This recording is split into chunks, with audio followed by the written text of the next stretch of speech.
How you doing, everyone? Welcome back or welcome into this time of GGEU. I am your play-by-play caster, username underscore Intel here, joined by Mr. Acrinator. How you doing, Mr. Acri?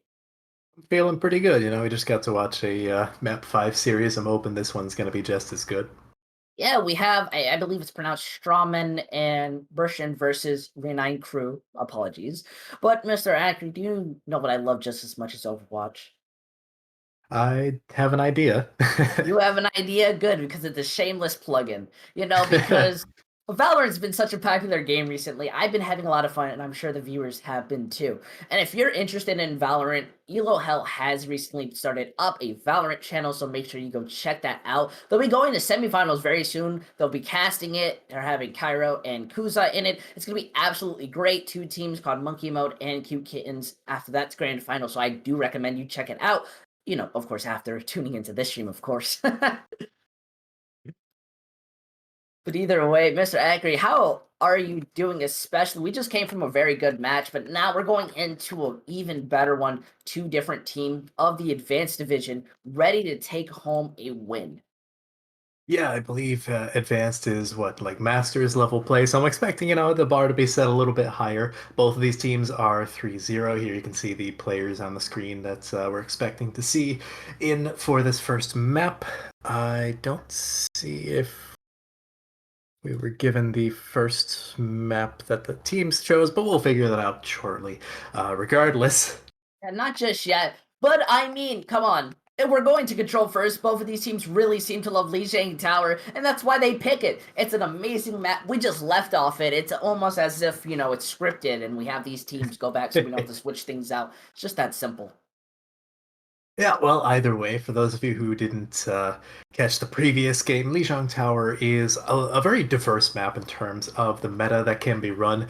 All three rounds can basically be played a different way, either brawl, dive, or bunker-esque. So it's really going to depend on what these teams like to run, what rounds we go to, in what order, and realistically just how they play. At the end of the day, they can like to play this or that, but it's really going to come down to which of them can pull off that performance when it comes down to it. Oh, I definitely see it. Lijiang Tower, I feel like is a very great map to set that momentum. It's one of those balanced maps where if you're good with kind of just brawl composition, you would do fairly well. But if you know how to play something as double bubble or anything varying around that, you can absolutely do just as great. It's one of the, I feel like, best maps of control that was ever been made. Thank you, Blizzard. Well, it does give us a really good look at what these teams like to run, an early look at what their strengths and weaknesses might be, just because it's so diverse. If they really want to try and run just one composition, say the stereotypical May McCree brawl, then we can get a good look at that.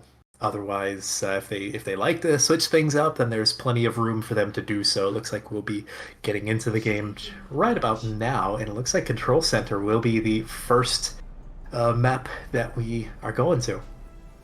Ooh, I love when Control Center is first. This is the one map that shows basically any type of playstyle that you want to do. If you want to run super aggressive, we often see teams run with that Symmetra Junkrat. If you just don't care and want to make sure your enemies are dead, you run a Doomfist. There's variations in the off-tanks such as Zarya, Sigma, Diva. There's so much to play for. Even, look at that, we see on Strammen, Knee ends up running the Orisa. Don't know if they're going to stick with that, but that's so interesting to run if they decide to. I've seen this before. It's almost like a pseudo brawl, but it's more of a bunker, obviously, because you're running the Orisa. Oni gonna be running out on that potentially. They do have time to swap it up. Keep in mind, but the Symmetra Junkrat, that's pretty stereotypical supports. These are almost universally meta right now. Baptiste, Lucio, speed boost, and such an insane amount of burst heals as well as the lamp. Okay, no, wait, Oni yeah, is they almost sticking on forget almost forget to take the TP. It happens, but now they're going into this fight. It seems that Arena wants to take the kind of anchor area. They don't want to go into the server room. They want to respect the spam. So right now we're in a bit of a poke phase as both teams are just waiting so much as making sure that they can't leave that room. However, the point control is getting close to opening up, and Fifi is just not being able to do much. Tom managing to find out Pixelroy. That's exactly what you want to see. Without that Junkrat, there's not a lot of burst damage. Sure, Niku goes down because of the charge. Or they're just able to move forward, especially with that window. Tom is also high charge, just being able to start walking all over the mansion to find out the Baptiste with a wrench. random shot. And that's what you want to see when it comes to a slow but aggressive push with a double shield composition. Yeah, that's honestly one of the bigger characteristics of this Symmetra Junkrat composition, is that it's a very, very high-tempo composition once it allows the ramp up over time. So the longer it takes, the more powerful it becomes. And when both teams are running it, it can just become a complete fireworks festival towards the 30-second mark going into this. Of course, you do have a decent amount of ultimates on the side of the Renai crew, so I'd expect them to probably look for the window to open everything up.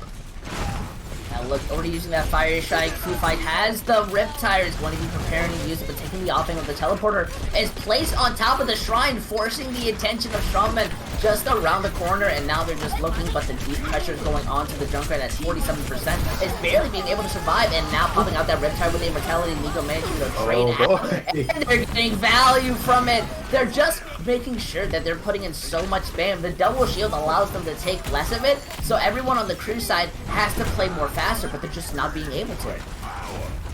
Yeah, pretty much. You got a good target focus, good discipline from Strammen here to allow them to disengage when they need to, allow their Symmetra to get in that damage, to build up the beam's charge, while still evading too much damage so that their supports can actually keep up with it. They have a decent amount of ultimates. They've really only used the Bongo and the Tire thus far, whereas the Renai crew have tossed in quite a bit to try and find value in the previous fight. Now they're going to be using this window, looking for a target. The Fire Strike gets the in. It looks like Fifi is going to be shot down. However, Baba is going to be able to take out the creep to even it up. It's still somewhat of a fair fight, but that Sound Barrier is going to make it very unfair because they get to walk in. That Shadow gets blocked. Double Sound Barrier is being used. Same with the Symbol, just making sure it's kind of even. That charge comes out, looking to find out that's a Metro. It's going to be able to find Tom. Poor Tom, how unfortunate. Immortality just being there to hope to sustain, but everyone on the side of Burstein is just kind of low and having to stall this out. That Diva Bomb now thrown into the air, and the Diva Bomb just looking to just find someone who can recharge and ain't going to be able to do much. But they managed to just poke it out, get eventual targets, and they're going to bring it back, but it is 99% for Burschen. Ruby may not have gotten a double kill like they were hoping against the tanks of Strammen, but 250 damage is a lot against a Reinhardt and an Orisa, so you saw their health bars chunk down. Unfortunately, they were at full health at the beginning of the remake animation, so it just did adjusted 250 damage to them, Yeah, look at this. Now they're going in, already putting in so much pressure. They take out Proud, they take out Nico, they invest the window, and they're going for more. However, everyone on the side of Burschen are just wanting to back up, except Tom, who apparently has the violence of a gold, a gold player. Just walks in, gets charged out. Yeah, well, if you're a Strammen here, you have plenty of time to build up ultimates. Actually, have Bafrost swapping off of the Lucio onto an Ana, so a little bit of a swap up in who's playing the main support now. And you don't have too many ultimates outside of like the Bongo, the Shatter, as well as the Riptire, but I'm not sure if they want to really use those right now or just try and take a dry fight. They have time if they want. Oh, look at this. That Riptire coming out from Pixel Royce, looking to just slow down the momentum and find a target. However, they are very focused on it, and Tom is able to find it out in the rotation. Now, this is where they get to move in. That Bongo placing in so much damage. They're looking for a target. The Shadow comes out, manages to find multiple targets, and now the Sound Barrier just being used to stall this out to hopefully make a change, but the ante was there, and there's just not much you can do. They have ultimates. Burschen have the ability. Now they're going to start to recap, and the only person that's going to be able to touch is Junkrat, but Junkrat's being pushed back. Now the ball's just trying to do anything that they can, not able to touch fast enough, and we're going to be seeing the German styles of the names be able to win the first point. Yeah, it's honestly a relatively close round, but it felt like Strammen had the upper hand for most of that, aside from like 2 fights there towards the middle.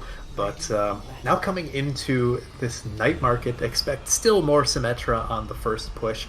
She's just such a powerful hero for the positioning advantage coming into the points. Could have seen Oni stick onto that Orisa if they wanted, but they're actually opting to play this Diva instead, a little bit more defensive, I guess, as opposed to trying to take space.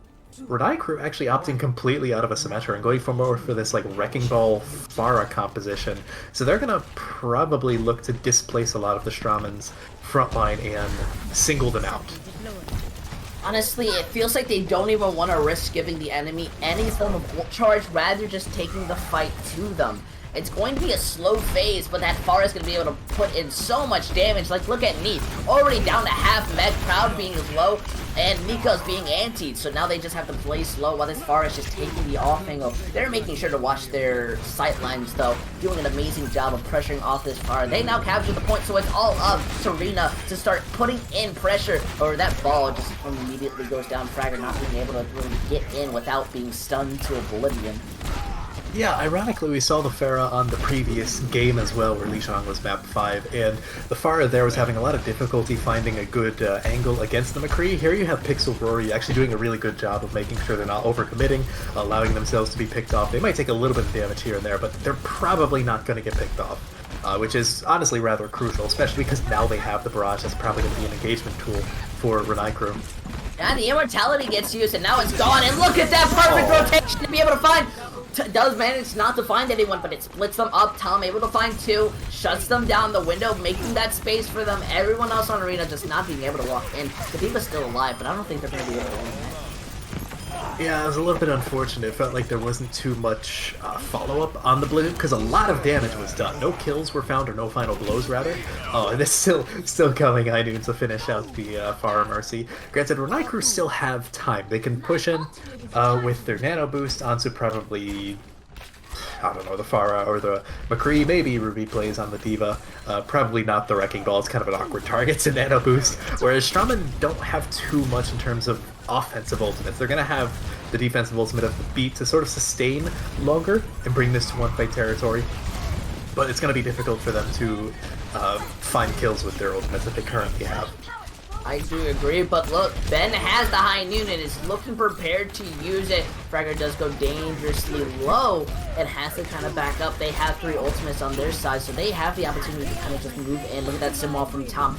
Absolutely blocks them. That Pharah can't do anything now. Has to stay kind of split from the enemy, and it's now to 96%. Sorry, everyone diving in. Looks like Mines with the sound barrier going to be helping to stall them out. Now the D.Va going on to point with the bomb from Neith being stressed up, but saving the High Noon, only being able to find out Nico. D.Va able to kind of even it up as the ball's Mines getting so much value onto the point. This is the opportunity they've been looking for. The only person that's really able to contest is Neith. Manages to find out Fluffy with the D.Va bomb, interesting enough, but Fee finds the ball. This may be able to even up because most of Strammen are going to be able to start coming back into the fight. So Metra and Reinhardt are already halfway there. Sure, the Pharah is there, but the Lucios are stalling off. It's at 99%. The Shatter goes out. He finds one. It's used just to make sure to even it over. Tom is there, and he's starting to melt the targets. That Mercy's going to be unable to res anybody, just looking carefully to do it. Oh, dear. There. They had the kill, but they just weren't fast enough, and looks like Bucky's going to be coming in to take out Proud while the ball's still there. Bucky gets now taken down by Fifi, and the ball's still there, but he's dangerously low. And that's so unfortunate. Such an amazing push, but it looks like they're going to be, the German STRAMMEBURSCHEN are going to be taking map 1, and I'm going to take a slip of water because I think my mouth has started to die there. While Intel is trying to evade death. Yeah, Tom definitely did a really great job of honestly retaking that point at the very end. You see the denial of the barrage, and honestly, what I said before, where there was no real follow-up to the barrage. Normally you'd expect like defense matrixing the Pharah, although I'm not sure you could really defense matrix that, so at the very least, you know, some extra heals coming in, possibly from the flex support, who knows, but the follow-up just wasn't there on the Blizzard, and Tom doing a really great job of just denying any amount of presence on the point from the Renai crew. It felt like suffocating almost, especially when Tom got their wall up for the ultimate. It was just, it felt like a foregone conclusion almost on Night Market. I guess that's kind of fair to say because it was 100-0. Yeah, I feel what made them so strong was just their unrelenting aggression combined with their understanding of positioning. We never saw them really over-aggress in a fight, and they took the fights that they knew they could win. Especially when it came to one of those last fights on Lijiang. They used the Simwall to slow things down, and they never took a fight they couldn't win. And they slowed targeting in one by one because they were all coming back, and they were getting pick by pick on Reyna crew to the point where they knew they could win it as long as they could get value. And they really did. And that type of play style is very rare to see. Most people end up losing it, but being successful on it can very be well when it comes to competition.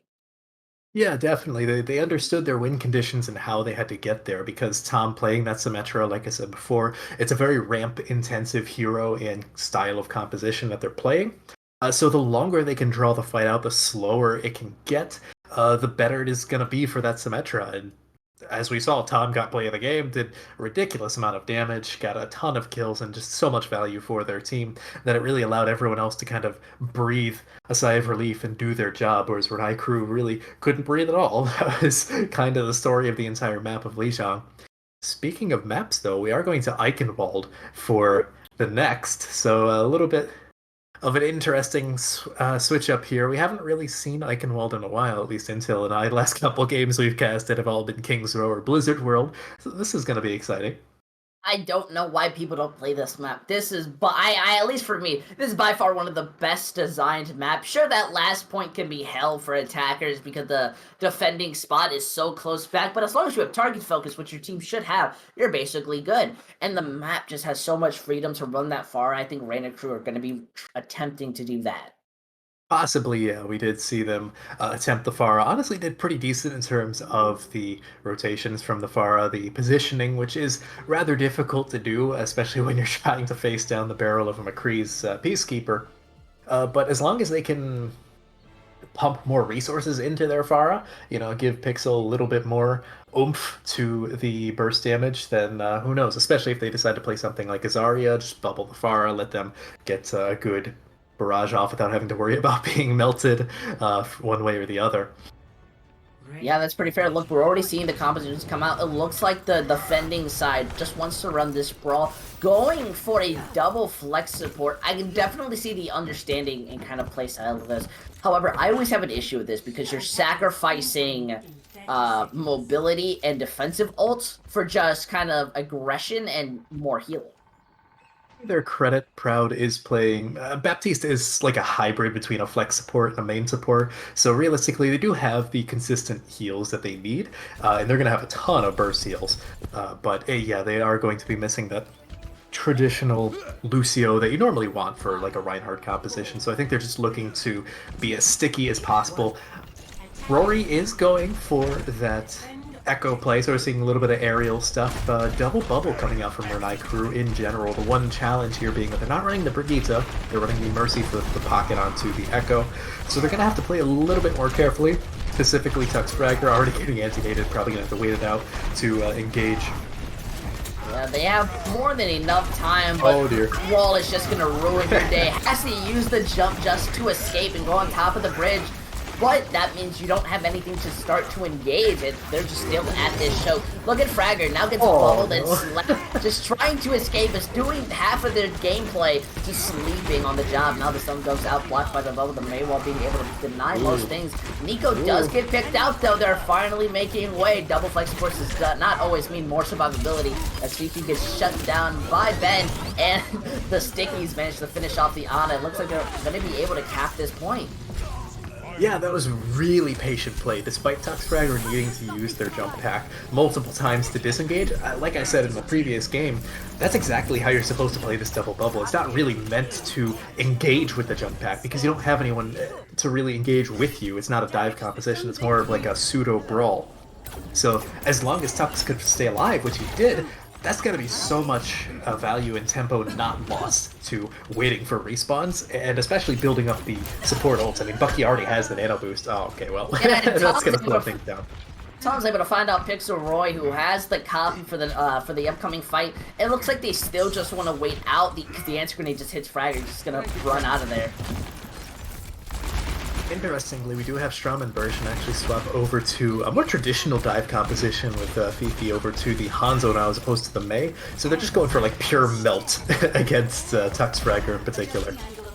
Look at this. The nano gets used just to give that sustain for the monkey to be able to walk in. Tom finds Pixel once again before the copy can go out. And that's the opportunity you're looking for. Because look, now that Reyna is able to find out targets, the Primal goes out. Dear. Unnecessary, but just looking to really bully the hell out of this Ana, who's just kind of walking around. Nee also is able to get out the remake while the Kree's just in the backline. Oh, no. And they're just going in on it. Nee finds the Mercy, interesting enough, and is still in their backline getting value. May be able to bring this fight back at no, never mind, because no, probably. Sometimes I can get hopeful. These players can be so amazing when it comes to these fights, and Nico's just trying to escape, but it's just not gonna happen. Yeah, no, Strammen probably should just back up now. They've definitely lost the fight. They're just going to be feeding into the ult charges of Renai crew at this point, and they have a good amount of ultimates already, so you don't want to subject yourself to that and make it even harder of a stagger going into third point when they can get another clean contest here. Oh, I see what you mean. That Demon Bomb coming out, but the High Noon looking for that Mercy isn't able to lock on, so it has to shoot and do as much damage as it can. Tom gets shot out by Pixelroy, and the monkey slept behind them, so they get to ignore Nico for a tiny bit. But those dragons are perfectly able to split and manage to find out Buggy. The monkey's back into this fight looking for a target. That Kree being able to find out the Han Zone, there's just not much you can do. They are focusing you down, and it looks like Reyna crew might be able to capture this once they find the sneaky Kree that was just moving around. Yeah, well, I guess it's somewhat easier to focus fire when there's only one person coming to the point at a time, but that staggers for you. Nico, I have to assume that was a fat finger. Pressing Primal, going over to the Reinhardt, just looking for a little bit more stability in this final hour. You know, the monkey's just getting melted non-stop, especially by Pixel Rory, and the Death Ray sounds like an 80s band, but oh dear. Look at that Fragger goes into the backline, gets anti, gets pressured so much, already less than half health on the Primal, but they're getting that sustain, they're getting that ability, and they're already inside the enemy backline, splitting them up. They're just not able to do anything. Val's gonna get killed inside their spawn, and it's all up to Nico to try to make something happen or stall it out while they wait for both Nee and Tom to reach the point looking to do anything. But this Graviton Surge's here. That ball's not even gonna be able to spin to win. How unfortunate. You ruined the mobility of what he's in for this game. Now Lucio's here just looking to do his best, unable to get anything. The Hanzo trying to just get some value or shoot somebody, but it's just so nasty coming from these players as they end it and manage to cap with an amazing time take of 3 minutes and 28 seconds. They lost a collective, what, like 32 seconds from beginning to end? That's pretty good. Eichenwald isn't exactly the hardest map to capture all 3 points, but it isn't necessarily easy to get such a good time bank. Normally you'd expect closer to like a minute, maybe a minute and a half at most. It's very often that you'll see the third point defense bring it down into overtime, but the card never really stopped. Renai crew used their ultimates really well going into this final push. They didn't overinvest, they saved them and for the inevitable stagger, and that really came back to help them at the very end. I mean, that's a pretty demanding attack.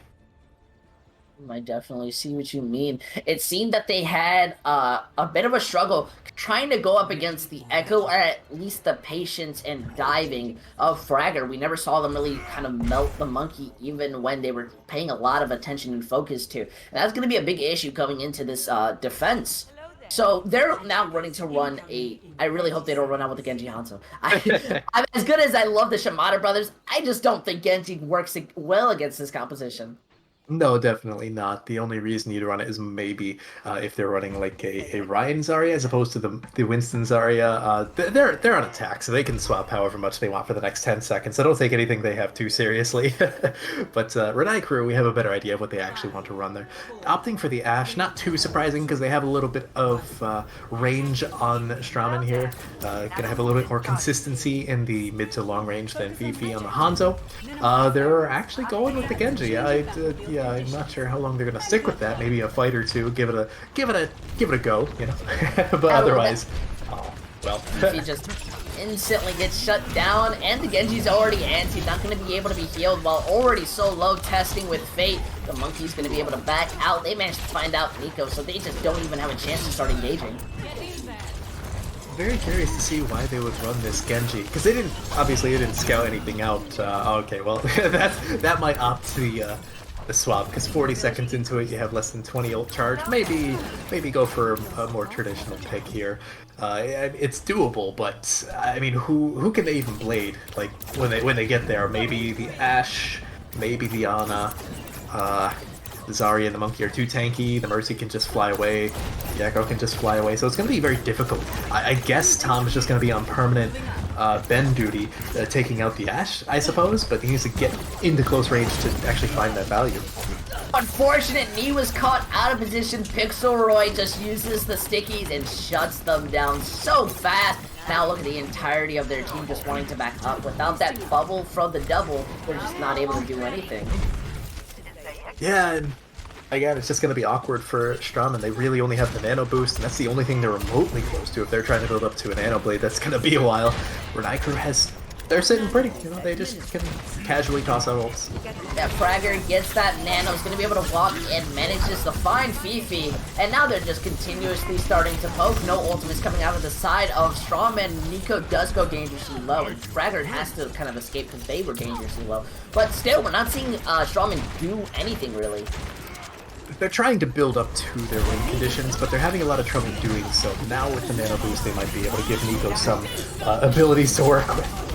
You really think so? Because Tom's gone. Fragger is managing to find out Baba in their backline. Nico is so deep inside there, he's not able to peel out for the team. And it looks like he doesn't even want to engage in the fight. The rally gets invested by the Brig as well. And they're just getting melted. It's just so unfortunate.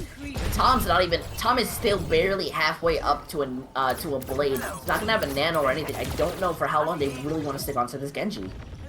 Yeah, okay, yeah, there you go. Swap over to the Hanzo. This is looking a little bit more realistic. They just weren't going to get the blade, and I think Tom realized the futility of, you know, it can work if you play it perfectly, but it's going to be very difficult, and it just wasn't happening. At least now they have a lot of burst damage to attempt to punish Toxic Fragger.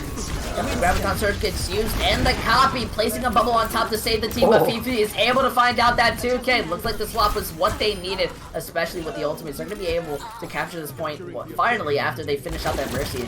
Get off that Pecky Esco that was just, Echo that was looking to do something. Yeah, realistically, Tom did a lot in that fight, almost immediately swapping over to the Hanzo. He bursted down the monkey bubble from Pixelroy's duplicate and allowed the High Noon to just rain death from across the map, I guess, into the Graviton Surge, and that opened up the entire fight. He's already just about to the ult charge he had on Genji with like 30 seconds into the swap, so... Yeah, then they take an early push, they manage to find Bucky out on top of the castle, and they peel for the res. That's exactly what you want to see. Thank you, Winston, helping to make this fight as even. But Tom wants to uneven it, manages to find out that Ashe. Ben, unable to do anything. Now Nico slept on top of the point. It's just, and getting antsy, has to use the Primal just to sustain, while Tom is there with the Storm Arrow, looking to pick off the flying targets, but Zarya is on the ground, making sure to finish them off. Yeah, Nico playing with fire right there. Getting very close to falling off the edge, but this is looking pretty good for STRAMMEBURSCHEN. They're still fighting the time bank, obviously, because they took a long time to take first point. But at the very least, the cart's still moving rather consistently. It doesn't matter that the defense is finding picks here and there if the cart's still moving. Yeah, and they're just going to continue moving it. They're finding picks. And the Lucio and the Zarya are just there trying to move it as far as they can. Now, finally, they're going to nano in Fragger to try to stop it out. Manage to find out, and he finds that Lucio. They're going to be able to slow down this push and possibly have a chance to hold. Yeah, realistically, when you look at what Renai crew has been doing, it seems like they've been focusing a lot less onto the cart, which is why it's been pushing so far, despite the fact that they've been honestly winning a lot of these fights. They've been getting more kills, but they just haven't really been worrying about whoever's on cart, because they're like, we can win the fight and then go back and worry about everything else. Of course, because of that, they have so many ultimates to play with, basically everything besides the Graviton Surge and the Nano Boost, so I'd expect probably Tuxfrag, yep, there we go, the Primal Rage coming in. Already wanted to take an aggressive fight, wants to move people around. Look, as Dragon just jumps into this small room, stops them from rotating with each other, but it goes dangerously low. They do manage to find out Fifi and move the Hanzo into an unfavorable position, gets that bubble just to save themselves. And everyone else is just making sure they put pressure on the backline, the sound barrier being used, but the Graviton Surge brings her back from... They invested Dragons. I'm guessing they thought there were more people, but that's not going to look good on the resume later on in the day. Ooh, yeah, you know, I think Tom kind of brought that back from the miscommunication there on the dragons, because lighting up the kill feed like that is certainly a good way to end out the fight. I'm not even sure if Renai crew can defend this. Oh no, they are trying. Yeah, they have the Bob and Copy that's coming out of this. Look at this Pixel Roy going out looking for these targets. Manages to find out the Zarya is going to be able to bubble and build up some high charge. Maybe a Graviton Surge. They have no more immortality. That Bob able to find out Tom not being able to do much. The Copy looking to do much. Touch. They don't touch. This is the third time today this happens. And nobody touches. They still have a monkey on the point. Fragger's just there doing everything he can. Ben able to pick off targets. And they're just going to be able to push this point even more because nobody decided to look at the monkey. Well, at the very least, they have control of the points right now, as Strammen pretty definitively lost that fight despite taking the points. And when you look at the time bank, I mean, like, they're already a minute 30. Renai crew had about 3 minutes 30, so they're sitting pretty. They just need to wear down the clock and then win a singular fight when it's in overtime.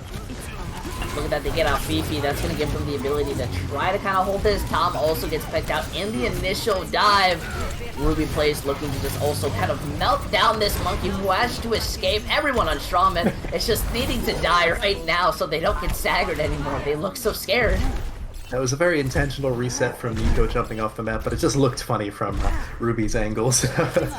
Rather entertaining there, but yeah, if you're Strammen Burschen now, you kind of have to take a dry fight before the final fight, just because you don't have too many ultimates, or just take a very slow fight and a soft engagement prior to building up. They're getting close to that dragons, but they don't really have the graviton to be ready for it. Baba Frost is going to have that beat relatively soon, but they're going to need to build it up rather quickly unless Ruby decides to hold on to the grab for a while. Yeah, look at that already. Popping out that Graviton Surge, gonna give them the ability to start walking in, walks into them, throws out the anti, manages to find two, and that's just gonna allow them to start pressing W. What an amazing but yet aggressive and risky play coming out of Bucky. Yeah, well, sometimes that's what you gotta do. You know, because the damage wasn't coming in, so getting that anti-nade off, even if it costs you your life, is probably going to be worth it. Just because you're getting into final fight territory, Strammen and Burschen are getting a little bit more desperate now. They're going to have that grab dragons, and they decide to engage with the beat just to let them get in.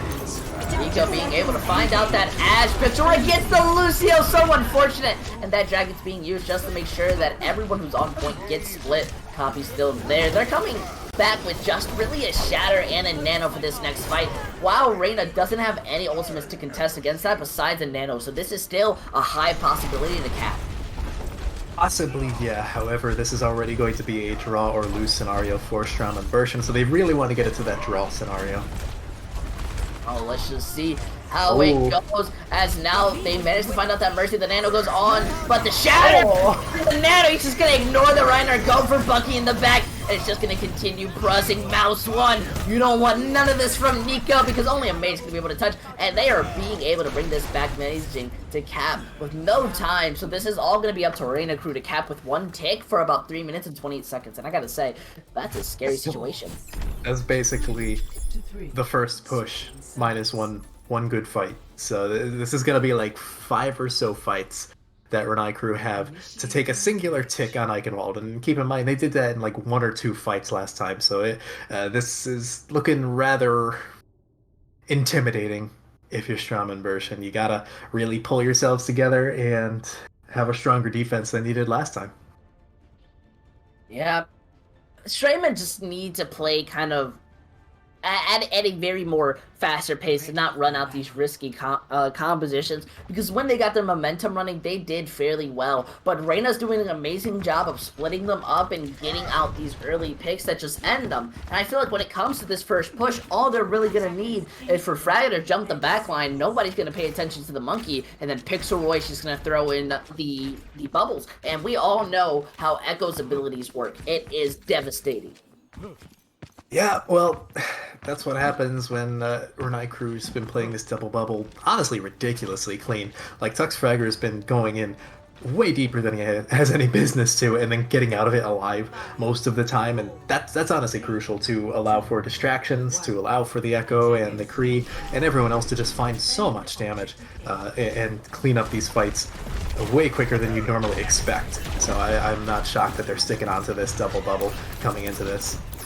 I definitely agree. They're taking in the slow poke right now. Already been given up the kind of choke. They don't want to risk it. and Fifi's going down dangerously low, getting a bit of that healing. They're still looking to rotate now as they start to go in. The splash damage coming in on Ruby Plays, taking in so much, still at half health, and Bucky dangerously low. Kind of in this weird shamble where they want to kind of fight each other, and the ante goes out, but now the engagement from Fragger. He wants to take the high ground. That's very interesting. That forces the enemy team to have to kind of put their resources into shutting it down. Fragger wants to escape, already dangerously low. 5-man ante that can't be followed up on. How unfortunate. Fifi able to find out that Mercy. Now this is the point where you kind of say, well, they still want to fight the fight with losing that nano on Fragger. No, somebody else just to find a target. Look at that person being able to find out Tom. The appeal coming in for the target, and they're being able to find it out. Nee may be able to bring this back, finding out 2 targets. They're trying to melt them down. The copy now being built in, looking to find that. Might be able to get one, but no, I think everyone on the side of Arena wants to back out. They've lost and used ability, so it's no point to continue investing in this. Yeah, they're just looking for some exit picks if possible, trying to build up the last little bits of their ultimates, because they really only used the nano boost in that previous fight. Granted, STRAMMEBURSCHEN have basically 6 ultimates, so they're going to have to probably take a dry fight, just to make sure that it's not relatively even in terms of everyone pressing Q, so that they can just be the ones to press Q when it matters in like a fight or two.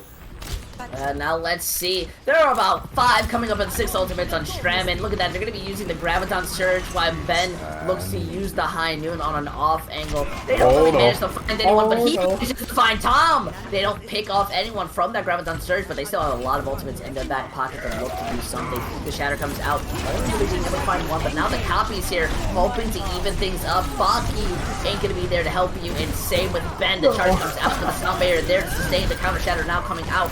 Isn't going to be able to find much. The melt isn't even going to be looking for someone. Fragger now losing the boost just to kind of stall this fight out. If they can force staggers out, they might be able to win in the next fight. Possibly, but both teams used a lot of ultimates. You do have some swaps coming in, specifically Strammen and Burschen. Oh, okay, they're sticking with the Hanzo. They teased the Pharah briefly, but crucially, Ruby Plays on Renai crew has the Graviton Surge, and Bucky has the Nano Boost. Realistically, the only thing that Strammen have are going to be the High Noon. So it's going to be a little bit difficult for them to take a hard engagement like they did last time. They're going to probably have to kite it out and punish Tuxfragger for trying to go in deep. That is, he's probably going to do once he gets the nano. They're already being patient, they're waiting, and now they're engaging. That surge hitting everyone. The nano goes in, but the boot manages to push them up, and the anti-grenade just finishes them off. They almost had it to hold, but it looks like Renai crew are going to be evening this up on Eichenwald 1-1. That was honestly just beautiful play at the very end there. It felt almost like a foregone conclusion at the very, very end. Once everyone was grabbed, beautiful play from Ruby Plays to just notice that, hey, they don't have a debuff. They can't stop this. Let's just do this. And then beautiful anti-nade. Bucky to just open everything. I've got like, what, 2 immediate kills from the anti-nade itself and got all the assists in the world, just everything.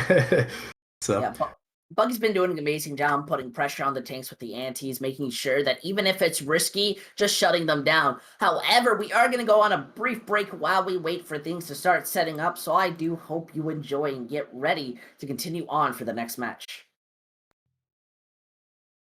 How's it going, everyone? Welcome back to this match. The Strammen versus the Renai crew right now tied up. Renai, how are you feeling about this match coming up forward? I'm pretty excited. You know, both of these teams have shown that they can edge out that lead in Lijiang and Eichenwald, respectively. This is looking like a really close series thus far, and I'm hoping it goes the distance. I just love good games of Overwatch.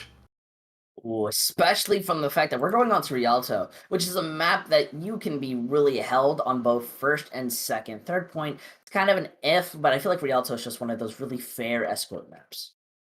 Yeah, definitely. There's points in every single point where the the offense and the defense will have the spawn advantage.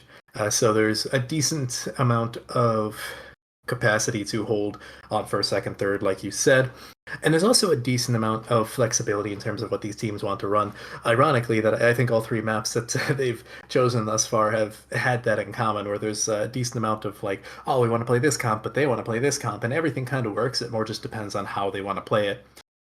So I can't really guess as to what they will run. I suppose Renai crew having won the last map with double bubble with the Echo. Maybe you want to opt in for that. I don't necessarily know what STRAMMEBURSCHEN might want to do, if they want to stick with the brawl that they have for quite a while, or try and swap things up now that they've evened up the series. Honestly, I feel like I can put good money on the fact that Strammen, they're most likely going to be running that Orisa Ryan. That kind of brawl double shield variation, it works on this point. You have the Orisa can play on high grounds while the Reinhardt plays on the low, and you split those support lines evenly up. Possibly, yeah, it's definitely viable, although they would have a little bit of difficulty trying to shield from a potential echo from Pixel Rory. We'll have to see, as Renai Crew actually opted to stay on the offense here. I guess they want to keep that momentum going since they had a pretty solid offense on Eichenwald. So I guess they want to keep that going. Oh, I definitely see beautiful ride on the Rialto Rivers as we see both of these teams picking their compositions. Look at that, we see a brawl versus a double bubble, so about what we expected. Ah, yeah. Might be seeing Pixelrory just stick on the Hanzo for the quick Sonic Arrow and then swap over to the Echo, because they did such a great job on the Echo last time around. Plus Neris is on the Mercy, so unless she's going to swap over to something like Lucio or Brig, then I would fully expect Pixelrory to go over to the Echo. It just makes sense. In terms of the defense, rather interesting, because they're not necessarily going to have anything to deal with a potential Echo on the side of the Renai Crew, outside of like maybe some Lucky Icicles, or if Tom wants to take the aerial duel, which is not exactly the most consistent way to deal with a Pharah or an Echo, so we'll have to see.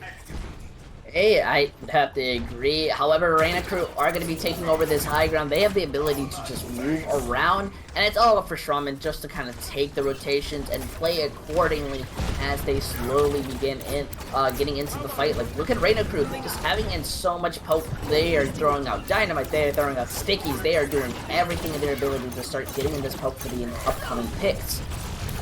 Worth noting that Strammen doesn't have a Mercy pocket for their Echo, so Tom's going to have to be a little bit more cautious when trying to poke everyone out. Oh, I do agree. Tom was like dangerously low for a good second. Had to go onto the ground and get healed up. They're using the wall just to hopefully contest this high ground, while Ben goes down to the point hoping to find somebody out of position. However, because of the fact they don't have a Mercy, they're still getting in double the healing. Both of their supports have more, if not double, than both Bucky and Norris, and they're starting to engage in this fight. We're getting that copy, but it's immediately going to be pressured out. Just barely surviving. Now builds that Demon Bomb. Going to be looking to use it, or just for the remake. Tom being able to find out that Reinhardt. Now look at that, the copy being able to go back to the mech. Almost felt like someone's soul left their body as Tom manages to find out another person called Pixel, and now they're just going to be able to start walking all over. Look at this, Strammen looking absolutely different and confident on their defense. Honestly, I think part of this is due to Benetton not really being able to find too many final blows. They're getting a lot of damage, as you can see from their ult charge, but nothing extraordinary compared to the DPS of Strammen, who are really creating hell for the Renai Crew. You know, the Tom, as you saw, was lighting up the kill feed, VP with the May walls. It's just making the tank's job on the Renai Crew so difficult. So I'd like to see some more final blow, some more pressure from the Ashe on the side of the offense, which we might be seeing now that they have the Bob as well. Ooh, I definitely see that coming in. Look at them already taking that long-range rotation. They're going to want to ignore the payload entirely and just attempt to win this fight. The bomb was thrown out, and Tom almost goes down a direct dynamite to the face. However, this Ashe is just alone. It's going to be frozen, going to be melted. That nano go from Bucky's going to be going on to the Monkey. They took the opposite rotation. They managed to find out Brown. However, Tom's now on the copy. He's going to be looking for a target. Misses the jump, unfortunately enough, but still has a bubble. He's going to be building up to a primal. They now find Bubba and Fifi. This is going to not look that great for the side of Strammen, because sure, Tom's being able to push people around, but the rest of his team is dying in the background, and you kind of need everyone else if you want to have a chance to hold. That was beautiful peel from Neris onto Bucky. Getting duplicated primaled into a corner usually means just death, but in this case Bucky was just sitting pretty, building up ult charge, didn't even need to worry about anti-nade or sleep dart to stop it. You will see one final contest here from Strammenburschen. Not sure how they're going to approach this outside of probably a Shatter and Blizzard attempt. Oh, look at the shatter, absolutely massive. The Graviton Surge still stops him from going in. Pixel Roy is going to pick onto the copy, but the Blizzard forces him to back up. The copy shield protecting the allies like a good Reinhardt should. The copy not being able to do much, but looks like that Remix is going to be able to find out that Mercy for Reina Crew. Just not looking at the best right now. Look at that Proud being able to pick people off. It still looks like the Reina Crew just have to back up. They managed to stop this, and there's going to be 18 seconds. They only have the window to try to contest. I'm not sure if anyone can even touch. I guess if Tuxfragger gets into position, unless someone's off screen nearby, but it doesn't look like it, so they're going to have about 5 seconds to get there, and it's really going to depend on Tuxfragger touching. Oh, just barely being able to get it, and the Anti managing to find out Nico, the Hainu not being able to finish off Fifi, but they did have it in their sights. Look at this, the Immortality just doing their best. Wow, Baba slept. However, it doesn't matter. Look at that new Anti managing to find out too. Nico goes down. It's up to Tom to use the copy to help even this up and find the main take position, but it's going to be going for the Diva Ball frag. Just looks to find out this main. The small room now going to be touching this point. Looks like Proud's just going to be going down, unfortunately not getting much field, being trapped by the bubble. As the monkey just jumps up in the air, that Diva being able to pressure them off. However, still not being able to do much. The Diva Bomb going out, looking to get someone out, but Fragger perfectly able to dodge it. No one able. These bubbles from Fragger are absolutely massive, stopping anyone from doing anything. Now Need throwing out the Diva Bomb, hopefully trying to move someone off the point, but they are still rotating perfectly around, and they're getting value from it. The Anti manages to hit out 2 people, but Pixel Roy has the copy. He's going to use it on the Reaper, hopefully managing just to start building, and he's going to have a Death Blossom in a good second, and that's pretty much going to end the fight for the entirety of Burschen. Look at that. Looks to just find someone, finds Baba, no one else can walk in. Nico has to back up, and they still have chances to win to get the second point. You know, when you're facing against an Echo, you always have to be conscious of what could they copy that could just utterly destroy us, because they build ultimates so fast in their duplicate. Reaper is one of those where it can just be fight winning if they can get a duplicated Death Blossom out. And I mean, getting a 2K to finally secure the point after a really good stagger from the defense is pretty much what Renai crew needed there, as it was going back and forth quite a lot. That allowed them to save a decent amount of ultimates.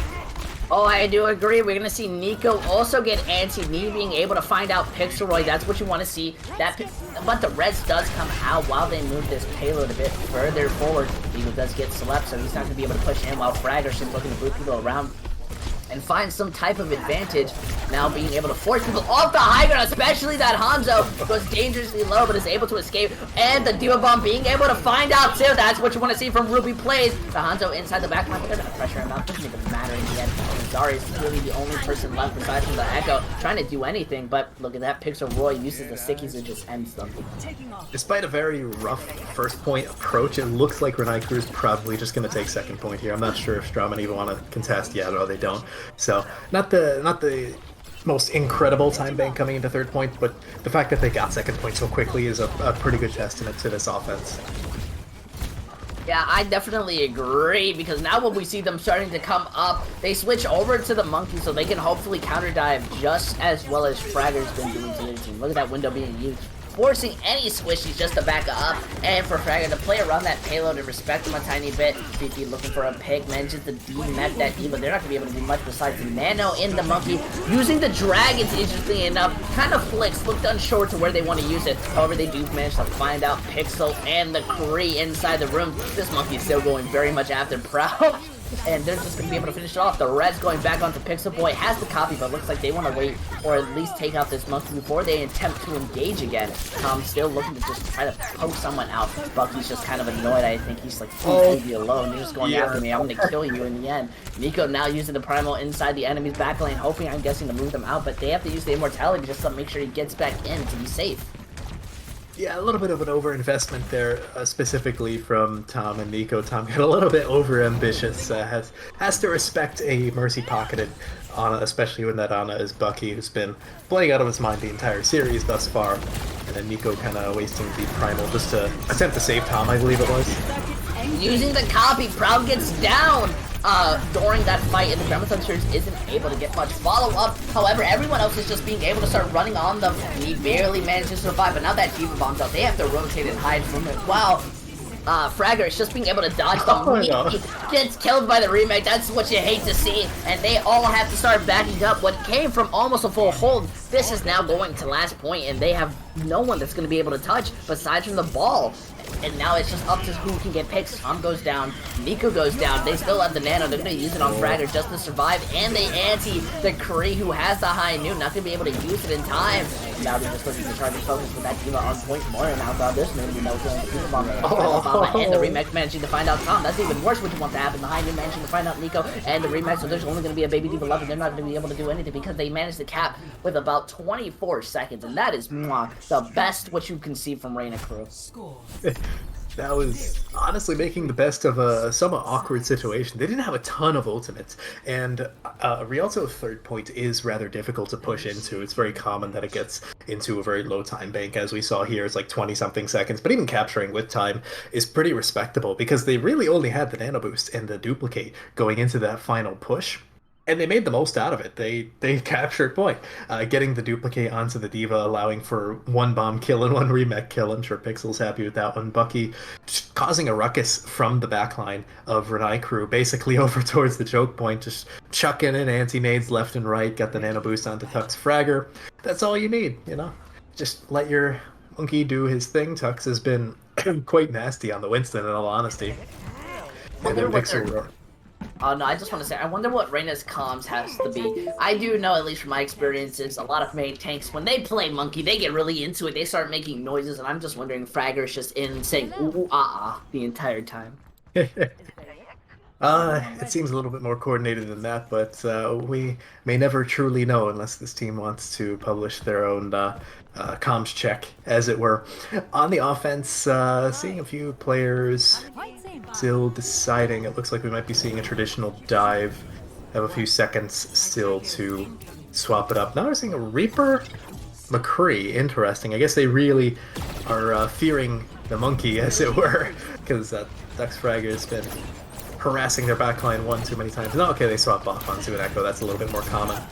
Yeah, they may have been worried that a spawn camp was coming in, so they run that Reaper, but Tom gets picked out during the initial poke. That's so unfortunate. Ben manages to sneakily find that. And Nico's shield is so dangerously low that Nico needs to start taking in the damage, and the res comes out, so now it's going back into the 6v6. Proud gets anti, doesn't really matter that much, but it still slows them down. Look at Fifi needing that Mercy pocket. Both of them now officially have it, and Fragger is stuck behind them, so they just and shut down Fifi. But Tom manages to find a value. Same with Nico. I'm guessing they got a bit too overconfident after picking off the enemy's Echo. And look at that, now they have high ground. Tom wants to just take these angles and look for a target. Yeah, interesting to note here that instead of last round where Tom was on the Echo, now you have Fifi on and Tom over to that more stereotypical hit scan role that we saw him on previously. Nice anti-nade from Proud forces the defense to back up a little bit, but they still have time. Oh, pause coming in. I don't see any disconnects. Yeah, let's hope there isn't a disconnect. If you disconnect from an Overwatch server, you pretty much lose all your ult charge, and that can be very devastating, especially because a fight is just about to happen for both of these teams. Yeah, so I don't see a reason called. Hopefully it was just like a latency spike or something along those lines. Yep, in fact, it was just high ping, so no immediate disconnects. That's good for both teams. You hate to see it when that messes up the ult economy and decides a fight inadvertently. So coming into that next fight, both teams have a reasonable amount of ultimates to work with. I would probably expect Strammen to look to use their High Noon. I believe Tom was getting close to that. Renai crew, I believe Tux Fragger was getting close to that Primal Rage, so he's probably going to be looking to get in close and engage when he's getting low, just to stall out the fight as long as possible, allow his team to work with whatever time he can provide. Oh, I can definitely see that. Especially because they're kind of engaging slow. They have the advantage, especially with the controls of the angles. I do believe both Krees are coming up or have their high noons. So they're both going to be able to slow each other down with their engages. Possibly, yeah. It's really going to be dependent on how these teams want to play it. I don't believe anyone was in the middle of using their ultimates quite yet. It looks like the teams are ready, so we'll be getting back in just a moment here. This is what happens when you play on when you play in EU. You know, the ping just absolutely, the British just can't handle 500 ping apparently. Yeah, look at this. Yeah. going back into the fight. Look at that. Already, Ben going to be using it, looking to just light people off, has to throw the shots out, unable to find a target, but the anti managing to hit Nico without being used. The nano hitting Ruby plays, that damage can be irresistible to just kind of run in on people. So that Nico gets the nano and Tom being Fifi able to find out Ben, and the Rhino just being able to slam down, finds out Bucky, finds out Tux, and now they're just continuing to move on. The copy unable to find a single target, but they're still being able to poke out. Fifi wants to go to pick the Zarya, hopefully to build a Graviton Surge fast enough, but Tom wants to use the High Noon and steal any form of play of the game. That had to be something of a flank. I couldn't quite see him in the main fight, but I refuse to believe that came from just the standard sight lines. Otherwise, beautiful play from Strammen in general.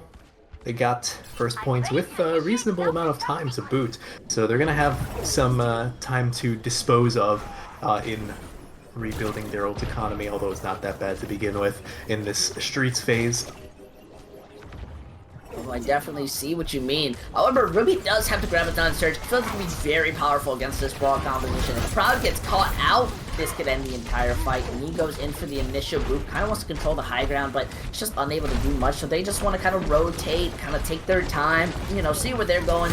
The monkey dropping down. Oh, no. Nico dangerously goes down while Nico's in the backline, manages to pick up Bucky with the remake and touches Fragger's just unable to do much. Both monkeys are, both Monkey and Ryan are gone. Fee is not gonna have a copy for a good bit while Pixel's coming up. Sure, Tom manages to find Ruby, but just the fact that the Echo is no longer alive and the Rez is coming out, they might be able to capture, but look at that! Fragger goes to Primal with just a touch back on point. Wants to deny them any parts of the ticks that they can, but Nico has Shatter, and one Shatter can end this entirety. The Sleep Dart does come out while the Fire Strike was doing it. They're just gonna ignore Nico. Look that the anti-grenade goes out. 1 HP. Was unable to survive. That's just unfortunate. Gets caught out. Now the copy coming from Pixel Roy is using the D.Va just to be able to build up an ultimate feat. Fifi managing to find out Ben, so there's no chance of a Bob. They also find out Fragger. The Fifi plays with their own life. Tom has the High Noon. That Demon Bomb coming out has the LOS it perfectly, but it's still being shot at. The Res now comes back online. Looking to use this High Noon for a single target. Manages to get that Echo very low and finds out Bucky. There's only the tanks left, and Nico is just returned back into the fight, looking to just save his ultimate, but also finish off any targets that are available. This is going to be a little bit tricky for Renai crew, because normally going into third point, you'd want to hold on the corner, that the first corner right after the bridge, but I don't think they're going to really get that opportunity. Benetton actually swapped over to the Ashe in the middle of that stall, so they will have a bit more long range. They actually already have Bob. It's rather impressive for the amount of time that they've been on Ashe. But they're going to have to hold this choke point as opposed to the high ground.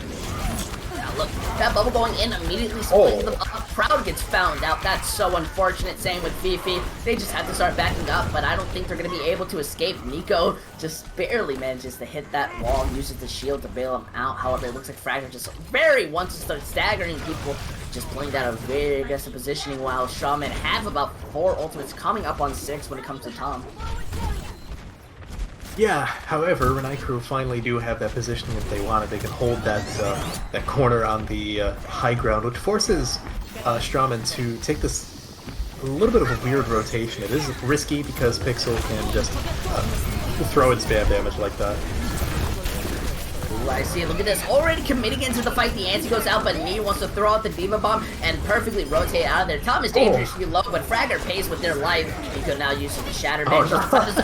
And they perfectly used the remake to burst down Ruby, but Nico was already there, said, sorry, we've already embarrassed them enough, so we're just gonna not let that happen. However, coming into this final fight, they don't have too many ultimates, so it might be a little bit more awkward, as opposed to Renai crew who have Benetton's Bob. They're going to have the copy as well as both support ultimates, so they're going to have a lot of opportunities to stall this out. Bob is one of the best heroes when it comes to stunning into this game, basically a 7th character, while the High Noon gets used from the side of Tom. That copy comes out, it's going to be able to block, only really hitting the Bob, but it's already going to be gone before anything. Nico going dangerously low, but the peel is absolutely insane, while Proud gets just caught out, same with the BD. They just all have to start dying, unable to do much, but at least they build up about Shatter and copy from that kind of messy fight. Yeah, you do have, as well as getting out a decent amount of ultimates from Renai crew as well. I mean, you got both DPS ults, and I think Bomb and Valk in total. So the defense isn't going to have a ton to work with here, whereas Strammen are actually going to have a reasonable display of ultimates.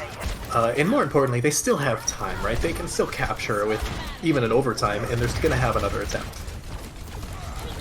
Alright, but now let's see as this fight goes. Ben's already very close to another bomb. That's absolutely insane. Gonna be able to help contest, especially when they come that dynamite now going out. They're looking to shut him down, but the copy goes out. A 4-3-man anti actually is able to do so much now, and they're just putting much pressure on the fragger, but the nano comes out, helping to sustain them.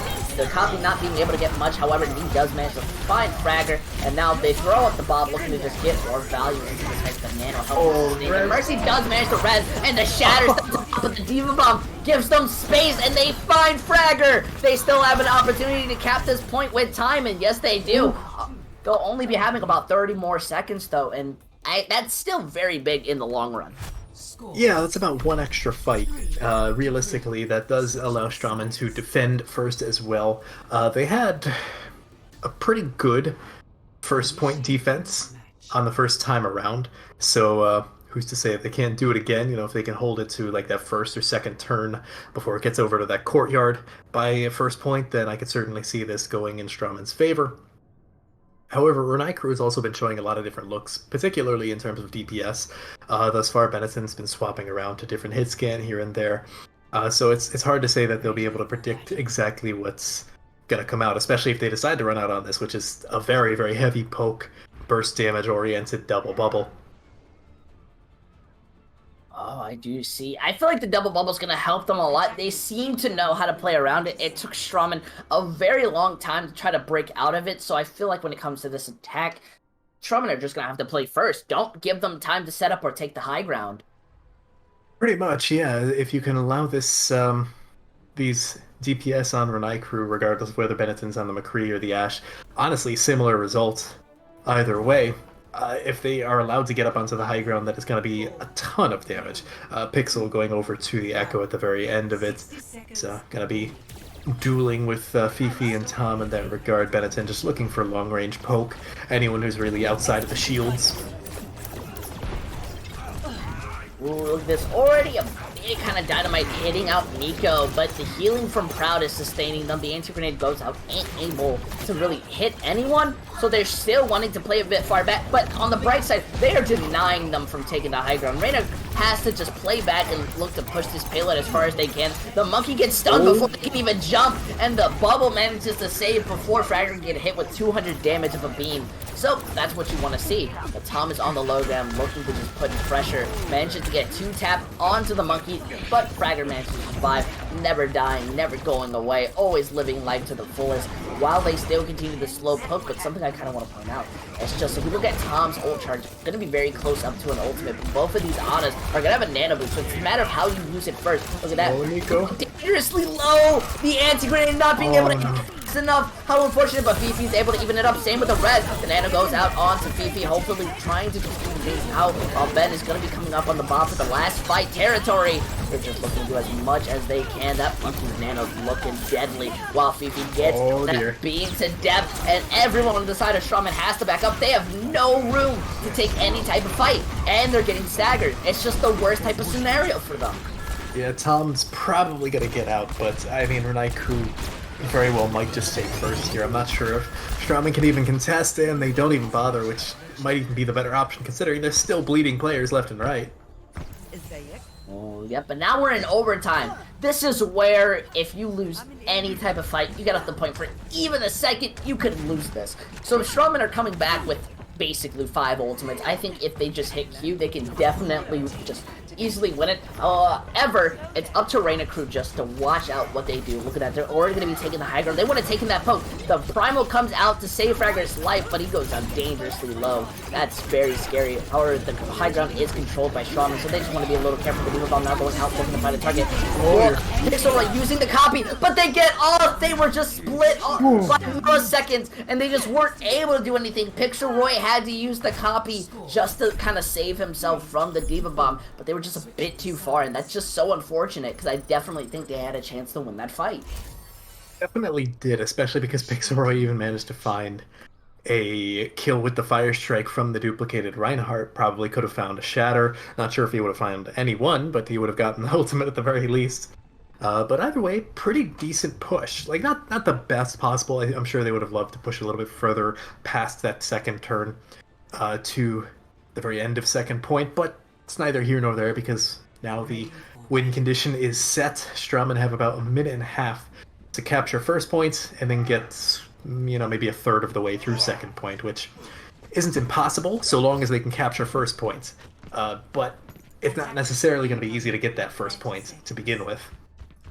These fights have been, honestly, relatively slow. I feel that they have at most two attempts, two very long fights that they've been taking to attempt to push this payload. And Renai crew want to have to spawn camp them. They're going Finland style. Definitely, and I honestly really like this option that they're opting for because they've been playing a ton of double bubble, right? But if they take this close hold, they're at the very least going to take off like, what, 20 seconds, you figure? And then they still guaranteed have another good fight at the very end of first point.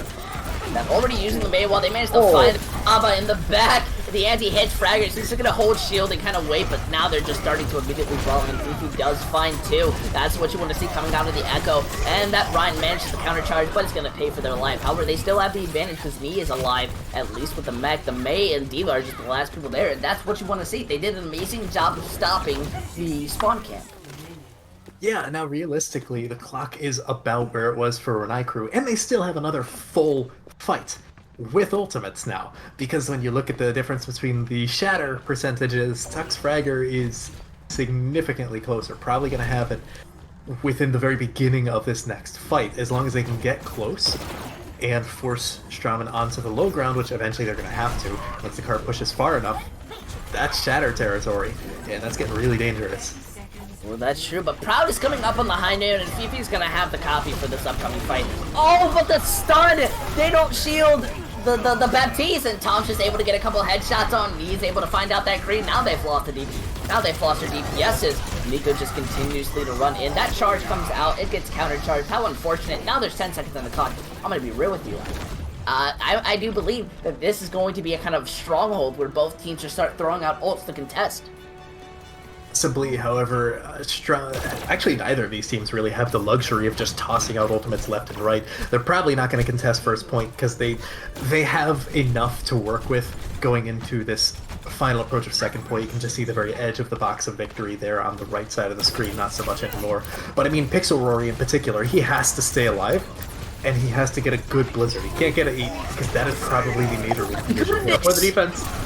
He hits a shatter on everyone on the high ground, but wasn't on the high ground because just charges off by mistake.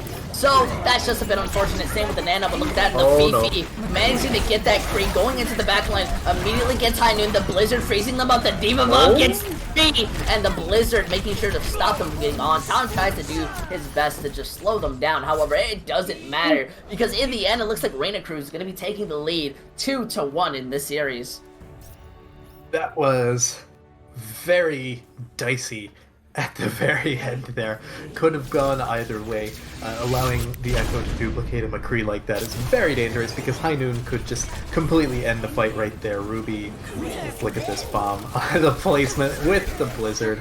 Beautiful stuff happening. Couldn't get a remake kill because there was no one left to kill. Everyone was already dead. Yeah, but let's admit, this is now at match point. It's up for Strammen to kind of put up the momentum. They looked great first map, but I think Renai Crew are finally finding in their room to play, and they want to take this home. They want to make sure that they keep in that golden stage. Yeah, definitely. Strammen, you almost don't want to say like control is that odd map out, but sometimes it is where like the team that ends up losing the series will lose 3-1, and the only map they won was control. And I kind of hope that's not the case. I hope they can manage to pull out at least one more map and take us to yet another map 5, I suppose. But thus far, they're not playing terrible. I mean, they brought that really close, and there was definitely an opportunity to win there for Strammen. It just goes down to kind of the individual play style and how they're using their abilities. Reyna's just ending up like these teams. I feel like at a mechanical level and team wise, they're pretty even. However, they're not using their abilities or positioning to the best of their ability. Strammen are often losing someone before the fight starts, and then Renai crew are just able to engage on it. Or they just let Fragger live for way too long, and it's just, you can't be letting that happen. You have a McCree, you have an Echo, you have the ability to shut them down.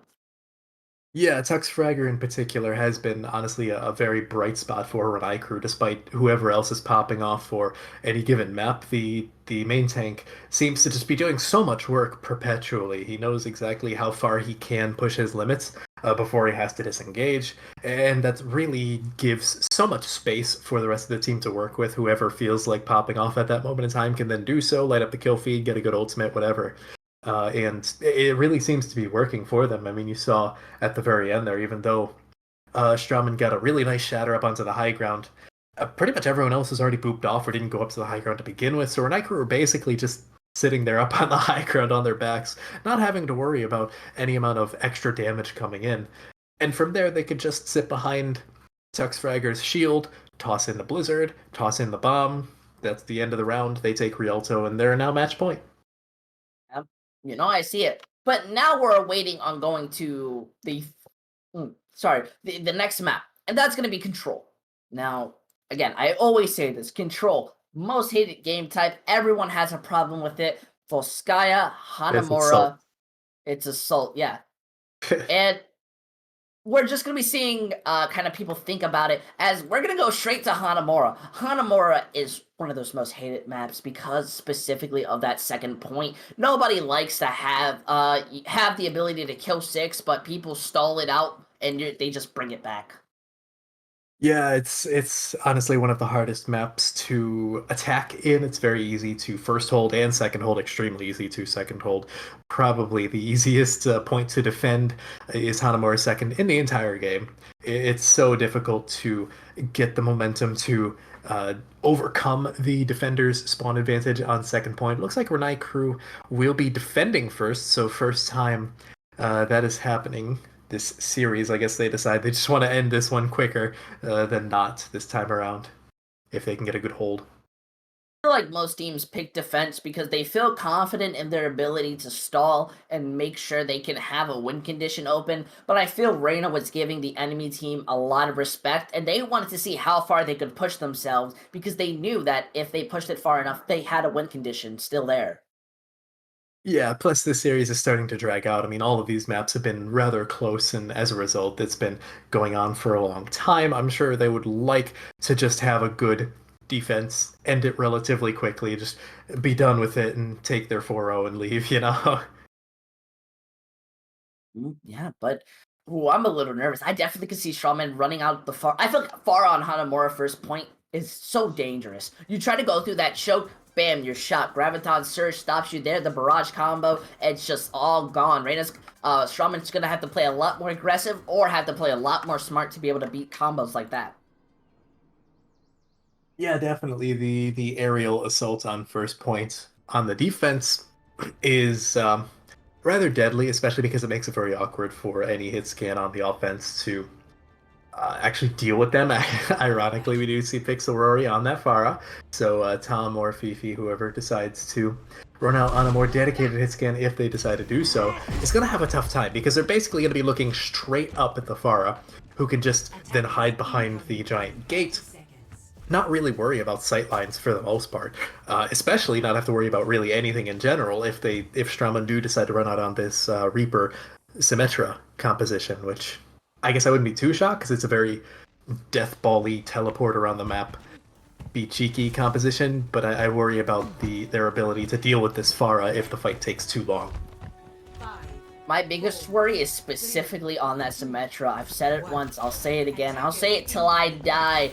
Everyone runs Symmetra. You know where they're gonna go. And Pixel, being on this Pharah, is gonna be able to pressure them out no matter where they go. So it's basically already countered.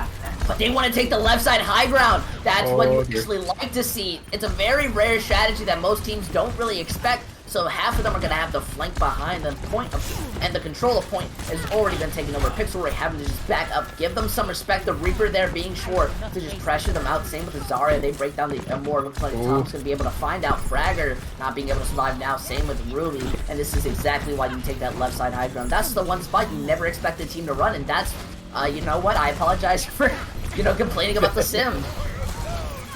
Well, you do have a last-minute contest, but I'm not sure if it's really going to matter as, yeah, the points just flopped over. Once Renai crew lost both of their tanks, that's basically it. You lose both of any role at Overwatch, and you're pretty much going to lose the fight. Yeah, but now they're going up to the high ground. Look at that. They want to take that TP. They're going straight on top of the shrine. It gets split. There's only 2 people out there. The Ryan has to immediately come. They lose their Reaper and their Sim. That's kind of what you get. They were standing right there. They saw the teleport, and they still decide to go through it. I thought it was going to be a bait.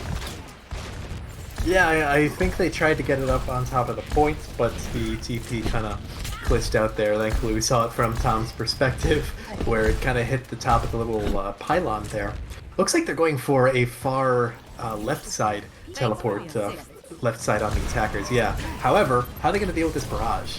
They're going to just not pay too much attention to it because Proud dies, but Pixel kills himself in the action. Bucky being able to get 2 out of it, a deadly Ana for sure, but the Reaper's still on point, looking to helpfully make any type of chain. But Ruby's there, high charge, and helps evening this fight up. On the bright side, Strammen does get a take out of this, and that's very good in any type of scenario.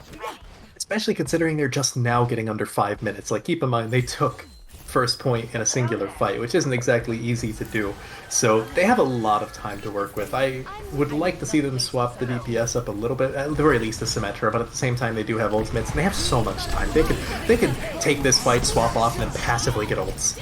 Look at that, they're using the sound barrier while Fifi's on the high ground. But Fragger has the nano and primal combination. Looking just looping around Ben, being able to find out that Lucio, and now they found Proud. Zarya, Nico just trying to escape, but it's just being stalled out there. It's so unfortunate. They almost got a second tick, but they're still going to be stalled out. Yeah, I would almost expect Tom to swap over to something like a McCree or a Hanzo at this point, because they used the sim wall, they got it out, they tried it. Yeah, there you go, there's the McCree. The Reaper still makes sense because they can pressure out Tux, Fragger, and Ruby Blaze in particular. And Tom, in the meantime, can just deal with the Pharah for the most part. Pixel's in a little bit of a claustrophobic area here. He's had free reign thus far just because there's been no dedicated hit scan to deal with him, but now there is, so he's going to have to get a little bit more respect to the attack. Now let's see how they continue in. Fifi has the Death Blossom. That could be absolutely massive. But I'm more scared of Ben at this corner room. He has to just rotate out, and because Fifi's just putting in so much pressure, but now Fifi has to leave the battle and leave the team. Tom does manage to find out that Pharah. The Pharah's going to come back. They still haven't touched a point yet. Just preparing to use that Graviton Surge. The Res manages to come out. More impressed, they just allowed it to happen. That grab gets used, interestingly enough, from far away. Ruby Blaze just looking to find something. That Shatter looking to just find the supporters. Okay, that was kind of impressive. Yeah, no mercy. Yeah, Reina just not having any much coordination, and Strammen are just kind of walking around. This is such a messy fight. I don't think anyone really did anything besides Ruby Blaze, who just so happened to just point a beam at 3 people.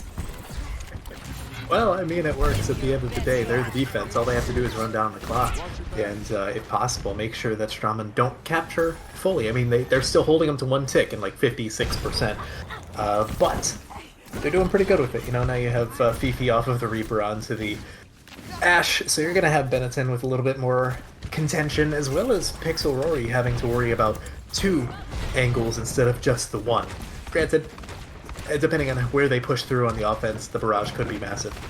Oh, I definitely agree. Look at that. They pick out Fragger so early. That's a big opening, but Pixel does have this barrage as they're slowly going in. They're going to be using that window to hopefully find someone. They managed to get 3 of the barrage, even to find 2. They still managed to get the res out and put this into 2-tick scenario, but the Bob's out there looking to pick out that Lucio, the bubble not being able to save them, the not being too much effective, but the Bob and Ashe and Ball are sitting there cleaning the fight up. Sure, they managed to get 2 ticks, but you're not going to get that 3rd. Benetton just picking up that recontest and carrying it on his back, I think on every single final blow.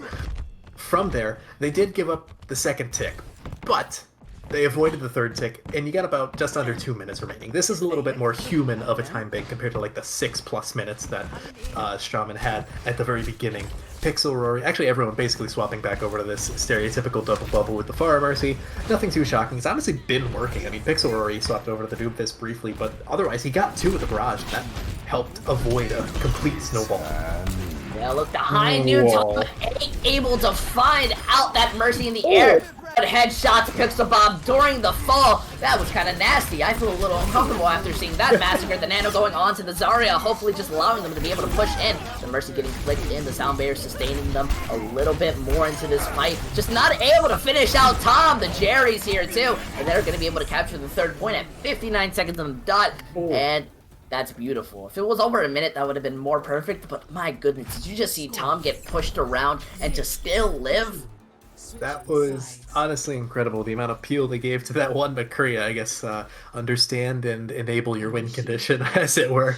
Really nice play there from Strammen. Took him a little while to push in and find that momentum. It took a few swaps even, but once they did, that's really all it took. You know, it's a little bit of a rocky road getting to that point, but they were getting consistent progress. They were getting, you know, a tick and some progress here and there, and that's all you really need. At the very least, they were getting second held.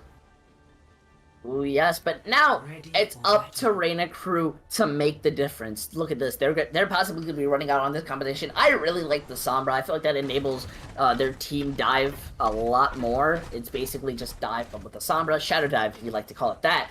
Oh, the screen, as we see the enemy team wanting to run this kind of, I wouldn't say bunker, but they do have a Torbjorn on their team.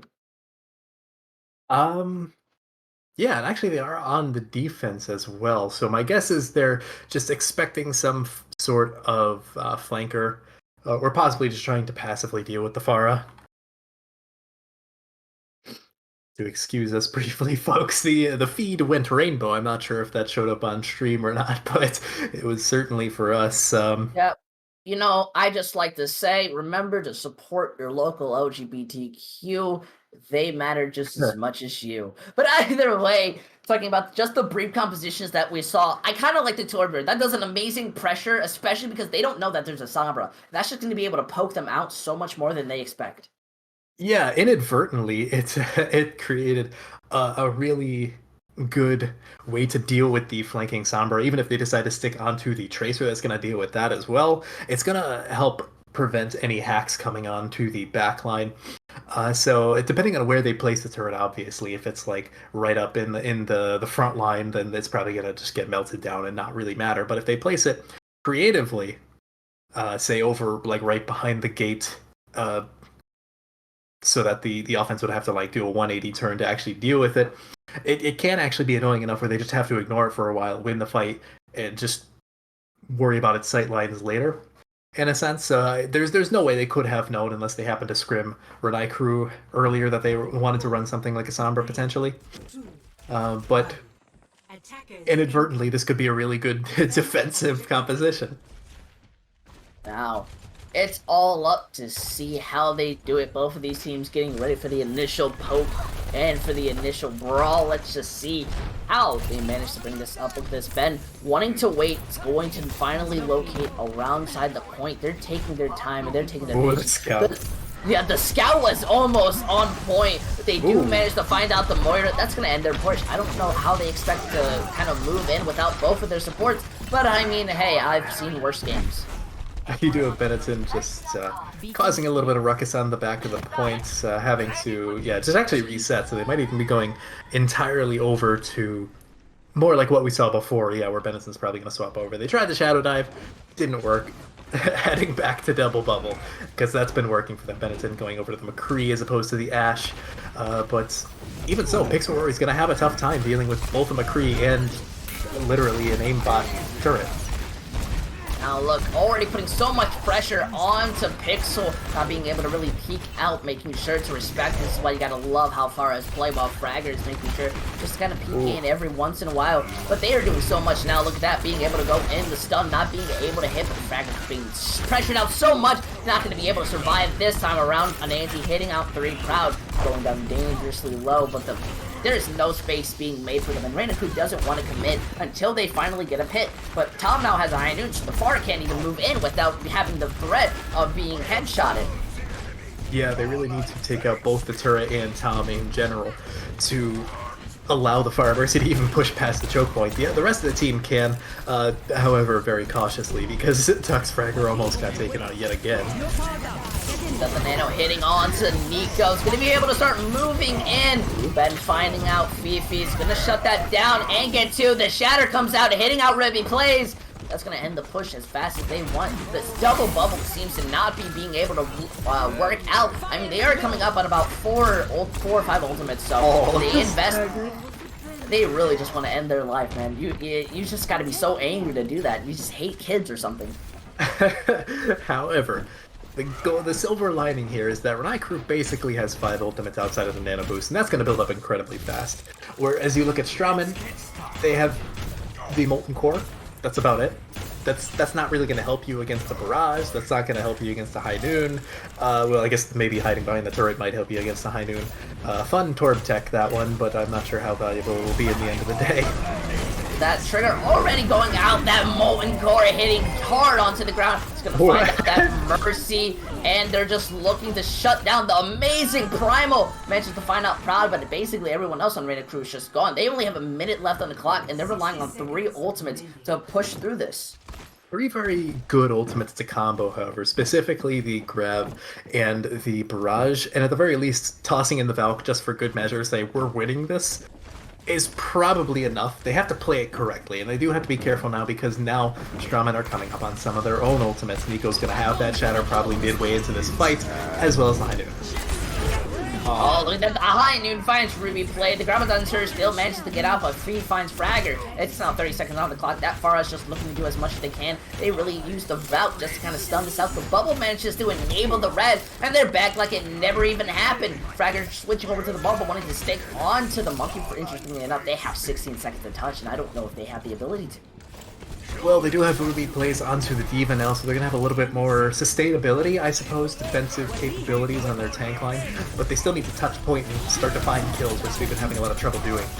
Without the anti-hits Nico, though, this may be an opportunity to just start playing aggressive. However, they do find Lucky and Ben. This is looking great for the side of Renai Crew. The Shatter misses the Mercy that was flying in the air. The Molten Core, maybe the ability that finishes it out because you can't touch that ground. You can't do anything against it. Pixel does look to try to even it out, and Fifi's looking for the hammer kill, but it doesn't matter. And I really hope you all have your seats buckled because we're going to a Game 5 because it looks like the Shremmers are going to take this map of Hanamura with a full hold.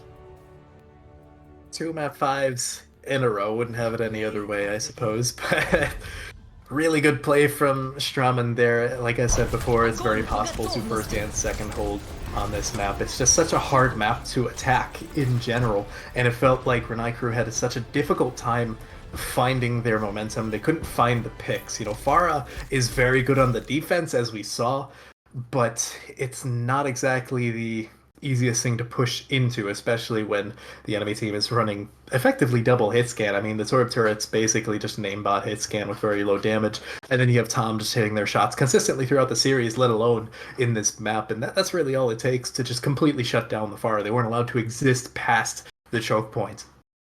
Yeah, but I'm more confused on why they didn't switch it up. They seemed open to do it. They originally ran out with the Sombra. They were like, hey, Sombra's not going to work. Let's switch off of it. Go back to the Pharah competition. And then they stuck onto it for so long to build up ultimates that in their last fight, it was basically nothing. And, you know, I don't want to see that. I want to see Renai Crew go back to their adaptability, switch up, run what they're good at. Because we're going back to control. And let's be real, Strammen won that point. And if we're going by the great old ancient myth that the worst team manages to win control, then Strammen are going to be able to win out Ilios, even if this is a Pharah map.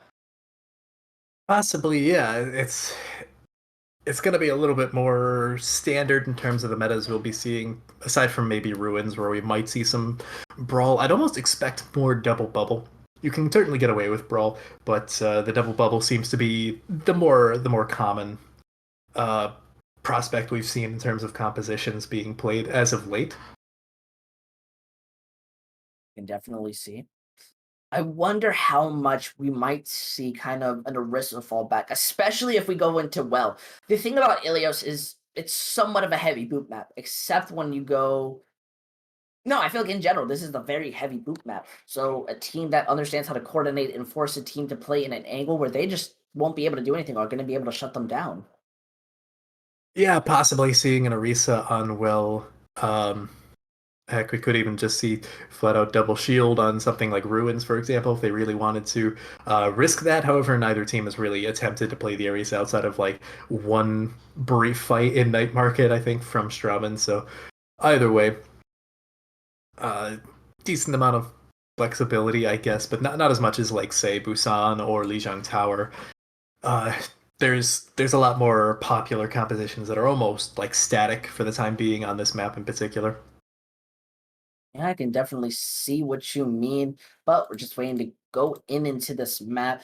I'm very excited. This is about the second map 5 we'll be casting in here for today, especially because this is probably going to be big. Rain and crew definitely don't want to end this up. They've brought this to the end of the series. They seem to want to bring it in, and I think the full hold was very much just because they were so stubborn on their composition. I believe they have the ability to bring it in. Definitely, they definitely do have the ability to pull this through. I mean, they've taken 2 maps thus far. It's not like we're seeing Strammen go up 2-0, but they're going to need to be more adaptable at the very least, if not in their compositions, then in their playstyle. Looks like we'll be seeing Ruins first, so I'd say this is probably the biggest like brawl map out of the 3. So if we're going to see like Orion Diva, then it's probably going to be here. I definitely see that, but honestly, I wouldn't expect too much out of the double bubble. You just have the ability to play a lot more interestingly.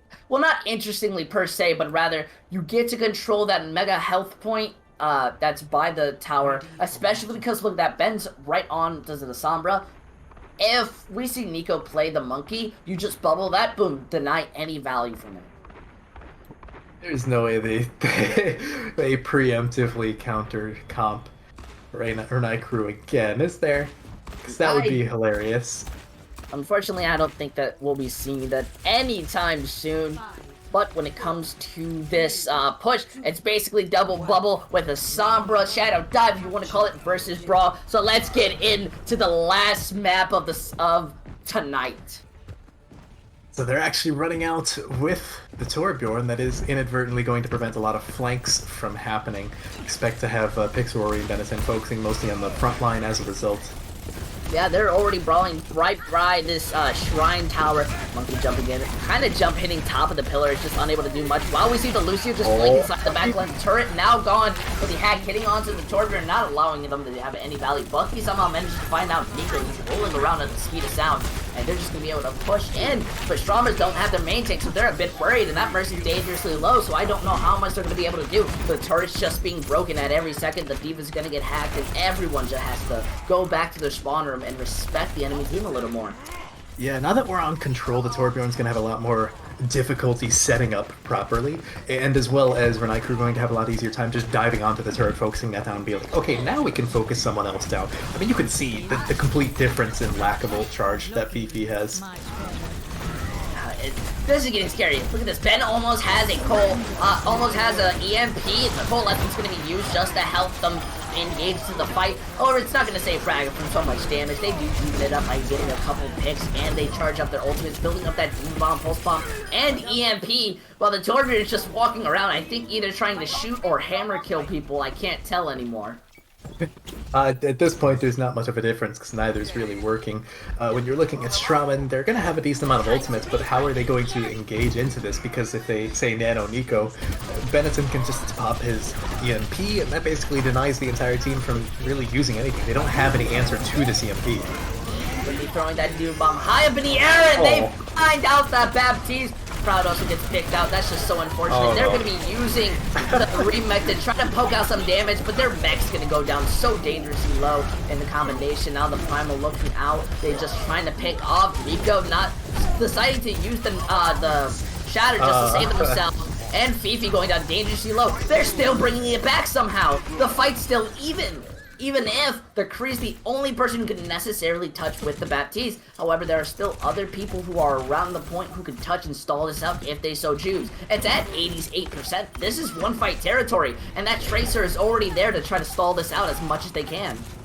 They probably just want to get it to 99% because they used a lot of ultimates there, and Strammen really didn't use anything.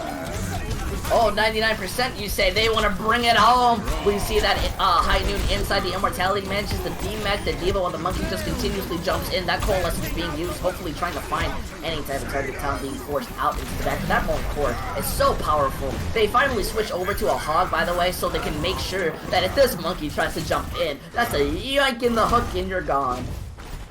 Yeah, so this Reinhardt Roadhog composition. Oh, Nico, okay, styling on him a little bit. Anyways, this Roadhog with the Reinhardt is rather difficult to play, and it's an extremely passive composition because when you think about it, the Reinhardt has no peel whatsoever. There is no protection. What they have instead is a lot of damage, so they need to look for the opportunity to find a nice hook and just melt them down, rinse, repeat, which is very difficult to do against Dive. Well, I definitely see. Look at that. They take out Fragger so early into this fight. The Hog's making the difference. Now they're just looking around. Ben coming up close to the EMP. The hook misses, but everyone else just has to back up. They have enough time to prepare for the next fight. Oh, they absolutely do. I mean, the point's only now getting to like 43-ish%, and Renai crew can literally just sit on their hands, passively build up ult charge at like 70%, you know, and then press Q times 6 and probably just win. Yeah, look at this, already coming out. The hook manages to miss, but they're going to be using this window to hopefully try to engage. The hack comes out, the Primal moving people around, but Tom has the High Noon and has the ability to just hold it and look for someone now, popping it in, just trying to make a big hero play. That Diva Bomb comes out, finishes off Ruby before the remake can even contest, and now they're just looking. We're getting into 75% territory. Tom now picking off Pixel Body. The Coalescence coming in, hopefully trying to even up the team, and they are just massacring the enemy team. Okay, Tom. He's McCree diffing them, if you ask Twitch chat. But yeah, now that you do have basically getting into one fight territory, if I can read the clock correctly, it's about 80-90% right there. And they have about, what, Whole Hog as well as Molten Core. But Renai crew have Beat, so that's going to give them a lot of sustain.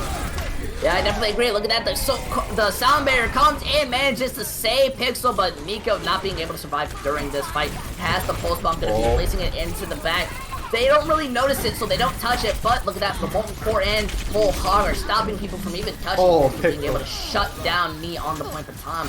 Cleaning it up. That break is doing such an amazing job on stopping anyone from touching the point. They all seem so scared of this powerful mini Reinhardt, and they aren't able to touch us. They just body block Ruby plays, managing to bring the match point to their side. Strammen might be bringing it home. Possibly, and if you told me at the very beginning of this series that a Torbjorn would be crucial in swapping the momentum, I would have called you crazy, but here we are. And ironic. Oh, wait, yeah? Ironically, this is a rather good Torbjorn map, too. Yeah, I just feel it goes down to the Molten Core. If you're not paying attention, it does so much damage over time. It's basically like an AoE area of effect, and it just shuts you down so much. And when it especially comes to here, I don't know how much Pixel's going to be able to do. Oni, interestingly enough, opting to stay on to this Roadhog. I'm not entirely sure how much value he's going to get out of it. It found a lot of damage before, but that was like the one good brawl map in Ilios. Otherwise, now you're going to see a lot more like dive and bunker oriented rounds. So it's going to be a lot harder for them to find value and for Oni to be something other than an ult battery.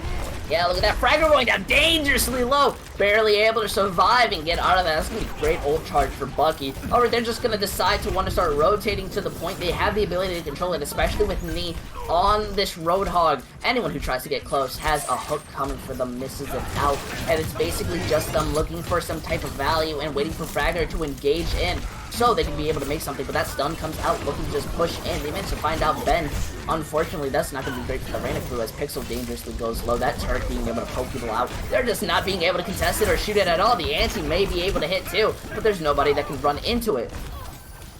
Oh, and surprisingly, Benetton swaps over to the Ashe, give himself a little bit more range to deal with here, and it looks like the Renai crew are just kind of backing up. They want to disengage and come back more cleanly. Well, I definitely see it. Look at that hook! Not being able to find anyone, but it forces people to have to play during cover. That's just not that good, but Tom has now the high noon. They're going to be able to just line of sight people.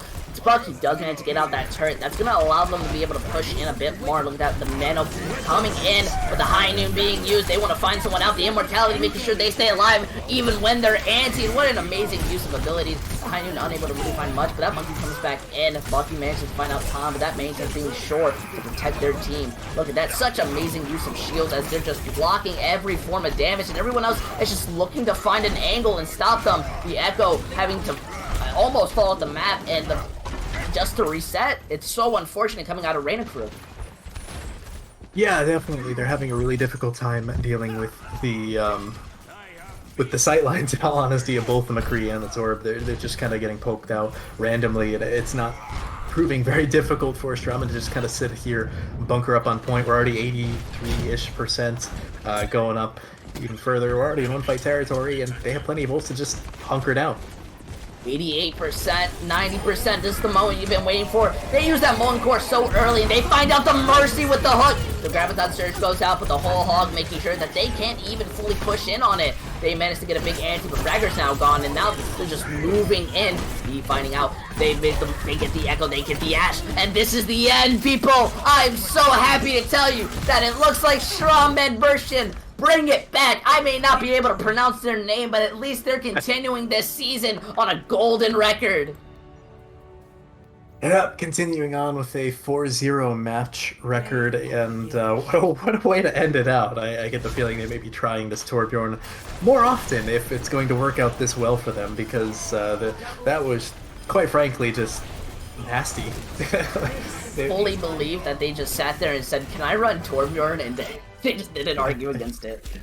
Yeah, at that point they were just desperate, and then it worked so well on Hammer, they're like, let's try it, let's see what happens. So, interestingly enough, we got STRAMMEBURSCHEN taking it 3-2, 2 map 5s in a row. How you feeling after that one, Intel? Feeling great. I feel like I could still cast 100 more games. It has just been exciting throughout the entire day, although my voice would say otherwise. I'm still need to hit puberty, by the way. But, Mr. Ackley, do you have any final things to say before I take us out?